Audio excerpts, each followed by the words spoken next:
Ok, salut à toi, je suis très content de te retrouver. Et là, je t'emmène dans mon quotidien d'investisseur. Donc là, on est samedi et je m'en vais sur un de mes immeubles pour faire un départ de locataire. Et oui, il faut savoir se sortir les doigts et mouiller la chemise, comme on dit, excuse-moi l'expression. Donc là, c'est parti pour 45 minutes de route de chez moi. Et là, eh bien, je passe voilà, une partie de mon samedi à faire de la gestion locative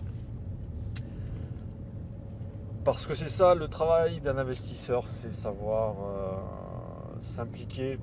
Alors surtout au départ pour préserver une partie de son cash, c'est important. Et c'est important aussi d'apprendre à faire les choses soi-même pour pouvoir déléguer sereinement plus tard. Donc là, écoute, je te ferai une petite vidéo juste après. On se rejoint euh, dans l'appartement. Et en tout cas, tu vois, avant, je t'incite à t'abonner à la chaîne YouTube, comme d'habitude, pour recevoir en exclu les prochaines vidéos. Allez, on continue. Je t'emmène dans l'immeuble en question. A de suite.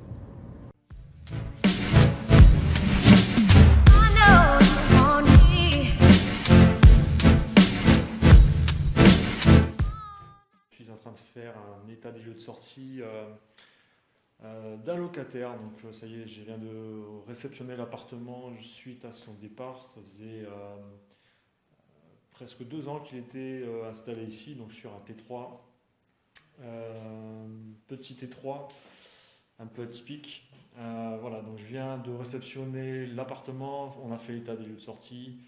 Alors je suis plutôt, on va dire, agréablement surpris de l'état de l'appartement. Il n'est pas trop dégueulasse, franchement, je suis même étonné. J'avais un peu peur, tu vois, c'était un peu mon appréhension, c'est de louer sur des, voilà, au-delà de 1 an, 2 ans. Et une fois que tu récupères ton appart, te dire putain, dans quel état tu vas le retrouver. Donc là, franchement, ça va. Il m'a fait le ménage, c'est relativement propre. État des lieux, justement, un petit état des lieux de sortie ici. Alors il y a juste un peu la plaque, enfin, un petit coup de nettoyage à refaire, un coup de vitroclean, ça marche hyper bien pour reprendre euh, voilà, de nettoyage comme ça. Coup de vitroclean sur les plaques vitrocéramiques, franchement ça revient comme neuf, comme avant, comme au départ. Alors, donc là j'étais dans la partie, petite partie de vie. Alors je te dis, c'est mon premier immeuble, ce fameux appartement, immeuble atypique. Donc je n'avais encore jamais fait de vidéo de cet immeuble avec l'escalier en colimaçon. C'était ça un peu le gros point négatif de cet immeuble, c'est ce fameux escalier. Donc là, je suis dans la partie salle de bain. Alors, salle de bain, à l'époque, c'était une pauvre douche, une cabine de douche à la place de la baignoire. Après, je me suis dit que dans un T3, il fallait absolument mettre une baignoire et pas laisser une douche unique. Justement, quand tu vises, on va dire, un public assez familial, enfin, à mon humble avis, il faut vraiment que tu privilégies la baignoire à la simple douche. C'est important, ça permet justement, s'il y a un couple avec bébé, de pouvoir facilement les attirer, parce que c'est plus commode de faire le bain un bébé plutôt qu'une douche, hein, clairement. Petit meuble vasque bien sympa. Donc voilà, ici j'avais tout refait à l'époque, c'était vraiment pourri. J'ai gardé même la pierre d'origine, puisque c'est un vieil immeuble en pierre. Voilà, regarde. En fait, là, c'est les parties buanderie dans la salle de bain. Avant, c'était une pièce unique. Là, j'ai pris le parti pris de couper et de créer vraiment un coin buanderie, tout en gardant un peu le charme de l'ancien, de la pierre. Ici, j'avais tout refait, tout surélevé la partie salle de bain avec un plancher bois. J'ai fait une structure bois en dessous avec un plancher en OSB. Tout est en OSB, hydrofuge. Donc pour la partie justement salle de bain, important voilà, de choisir des matériaux adaptés justement quand tu fais des rénovations. C'est vraiment important. Donc voilà la petite partie Alors là, je vais monter, je vais t'emmener dans le coin nuit.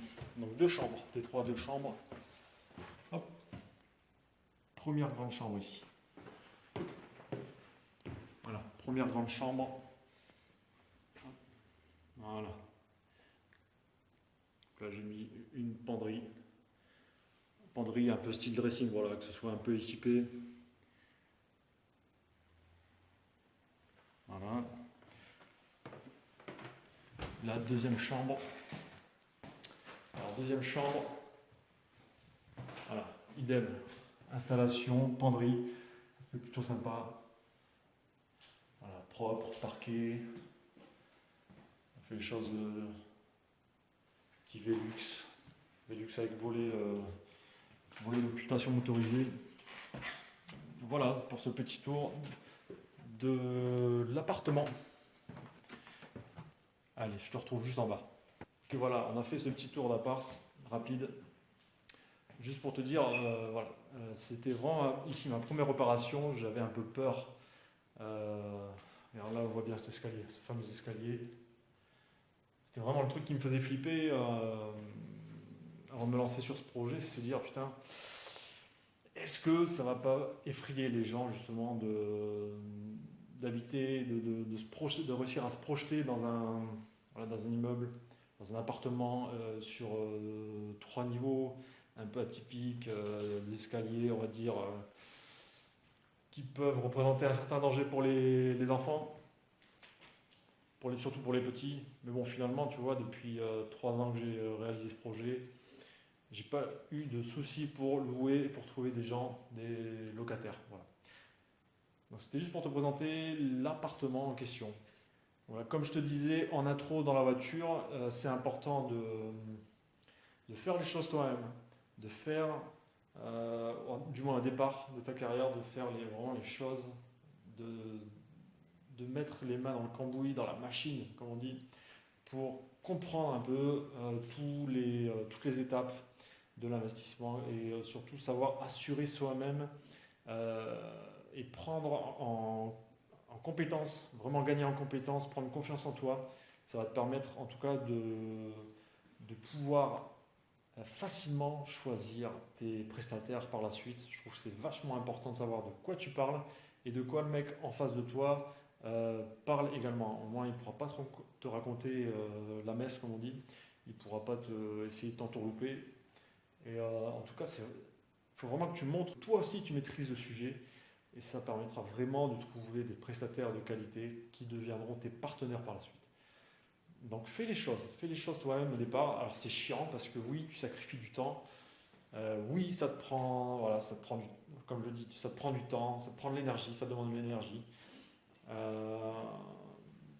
Donc le gros avantage que tu dois y voir, c'est justement que toi, tu gagnes en compétences, en connaissances.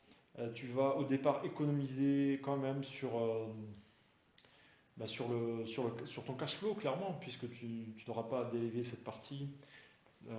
Quand tu vois quand même qu'une gestion locative, enfin déléguer la partie gestion locative, ça peut représenter, si tu négocies pas 5, 6, 7% des loyers annuels, c'est énorme, c'est énorme. Donc ça, je pense que tu pourras te le permettre plus tard quand tu auras un patrimoine immobilier assez conséquent.